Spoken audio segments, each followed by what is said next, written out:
بسم اللہ الرحمن الرحیم۔ شروع اللہ کے نام سے جو بڑا مہربان نہایت رحم والا ہے۔ السلام علیکم۔ معزز ناظرین اکرام، یزید نے اپنی زندگی میں ہی اپنے بیٹے معاویہ کو اپنا جانشین مقرر کر دیا تھا۔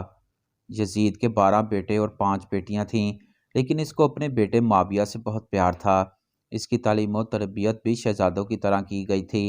یزید چاہتا تھا کہ اس کا یہی بیٹا اس کا حقیقی جانشین بنے۔ یزید نے حکومت سنبھالتے ہی اپنے دونوں بیٹے خالد اور معاویہ کو اس وقت کے بہترین استاد عمرو المخصوص کے مکتب میں 3 سال کے لیے بھیج دیا۔ واقعہ کربلا کے بعد جگہ جگہ یزید کے خلاف بغاوتیں اٹھنے لگیں، تو وہیں دوسری طرف معاویہ جو یزید کا جانشین تھا، اس کی تربیت ایک سچے عاشق رسول کر رہے تھے۔ واقعہ کربلا تیسرے سال سن 683 عیسوی میں یزید عبرتناک موت سے دچار ہوا تو معاویہ ابن یزید کچھ عرصے کے بعد تخت نشین ہو گیا۔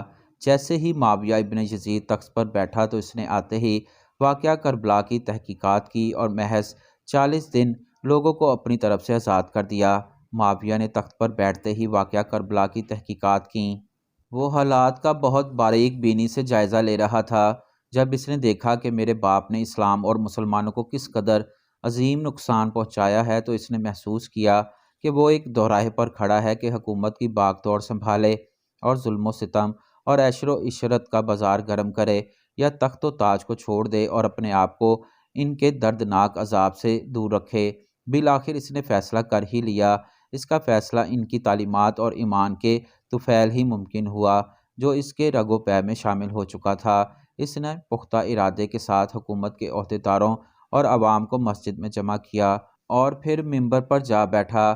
اس نے سب سے پہلے اللہ تبارک تعالیٰ کی حمد کی اور اس کے بعد رسول کائنات صلی اللہ علیہ وآلہ وسلم پر اور ان کی آل پر درود بھیجا اور یوں کہنے لگا: میرے باپ یزید مردود کو جب حکومت ملی تو وہ اعمال اور بدکرداری کی وجہ سے ہرگز اس کا اہل نہیں تھا، لیکن وہ بھی اس پر قابض رہا اور اس کا نفس اسے بدترین کاموں کی ترغیب دیتا رہا۔ ہاں، وہ اپنے برے کاموں پر فخر بھی کرتا تھا اور اس نے اللہ کی بتائی ہوئی حدود سے تجاوز بھی کیا۔ رسول اللہ صلی اللہ علیہ وآلہ وسلم کی آل پر اس نے بدترین مظالم ڈھائے، لیکن اس کی حکومت کی مدت بہت ہی تھوڑی تھی اور بہت جلد اس کی شرمناک زندگی کا خاتمہ ہو گیا۔ آج وہ اپنے اعمال کے حساب و کتاب میں الجھا ہوا ہوگا۔ جب معاویہ ابن یزید کی بات یہاں تک پہنچی تو اس کا گلا رک گیا۔ کافی دیر تک وہ بلند آواز میں روتا رہا اور اس کے بعد وہ دوبارہ لوگوں سے ہم کلام ہوا اور اس نے کہا: اے لوگو، میں تمہارے گناہوں کا بوجھ اپنے کندھوں پر نہیں اٹھا سکتا اور نہ ہی تمہاری دوستی کا طوق اپنے گلے میں ڈالوں گا۔ میری خواہش تو یہ ہے کہ حکومت شہزادہ حسین حضرت امام زین العابدین کے حوالے کر دی جائے، یا اب تم خود جو بہتر سمجھو وہ کرو، وہ حکومت کرے جس کا تم انتخاب کرو۔ میں اپنی بات سے تم لوگوں پر سے ہاتھ اٹھاتا ہوں اور اس خلافت کو چھوڑ دیتا ہوں۔ معاویہ بن یزید کے ان جملوں نے محفل میں ایک طوفان برپا کر دیا۔ یوں یزید کے بیٹے معاویہ ابن یزید نے حکومت کرنے سے انکار کر دیا۔ اس کے بعد بنو امیہ نے اموی شہزادے کے ہاتھ پر بیعت کر لی اور اسے تخت پر بٹھا دیا۔ مروان نے اپنا دارالحکومت مستقل طور پر دمشق منتقل کر دیا۔ بنو امیہ نے شیخ عمرو المقصوص کو زندہ درگور کر دیا کہ بیٹے کی ایسی تربیت کی کہ اس نے بھرے دربار میں بنو امیہ کو رسوا کر دیا۔ چنانچہ اس کی کچھ مدت بعد ہی معاویہ ابن یزید کو زہر دے دیا گیا۔ معزز ناظرین اکرام، 685 عیسوی تک مروان بن حکم نے حکومت کی اور اس کے مرنے کے بعد مروان کے بیٹے عبد الملک بن مروان نے 685 سے 705 عیسوی تک حکومت کی۔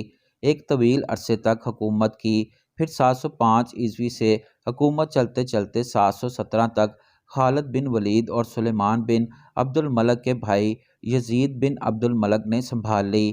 750 میں بنو امیہ کی حکومت کا تختہ بنو عباس نے الٹ دیا۔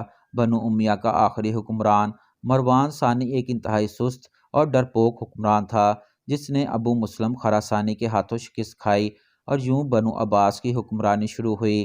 تاریخی کتابوں میں درج ہے کہ ابو مسلم خراسانی نے بنو عباس کے ابو جعفر المنصور اور ان کے بھائی ابو العباس الصفا کو حکومت سونپ دی۔ اس طرح بنو عباس کے پہلے حکمران ابو العباس نے آتے ہی بنو امیہ کا نام و نشان مٹانے کی قسم کھائی۔ بہت سے لوگوں کو قتل کر دیا گیا اور کربلا کے واقعہ میں ملوث تمام کرداروں کی قبریں کھودی گئیں۔ اس طرح بنو عباس کے حکمران ابو العباس الصفا نے یزید کی قبر کو بھی کھدوایا، اور یہ کام اس نے اپنی نگرانی میں کروایا۔ وہ چاہتا تھا کہ یزید کو قبر سے نکالے اور اس کی لاش کو سولی پر لٹکائے۔ چنانچہ یزید کے مرنے کے 65 سال بعد اس کی قبر کو اس وقت کے حکمران ابو جعفر اور ابو العباس کی نگرانی میں کھدوایا گیا۔ لیکن جب قبر کو کھولا گیا تو سب یہ دیکھ کر حیران رہ گئے کہ اس میں لکڑیوں کی راکھ، بدصورت کتے اور ایک اژدہا کے سوا کچھ نہ تھا۔ اللہ تبارک تعالیٰ سے دعا ہے کہ وہ ہمیں صغیرہ کبیرہ گناہوں سے بچنے کی توفیق عطا فرمائے، آمین۔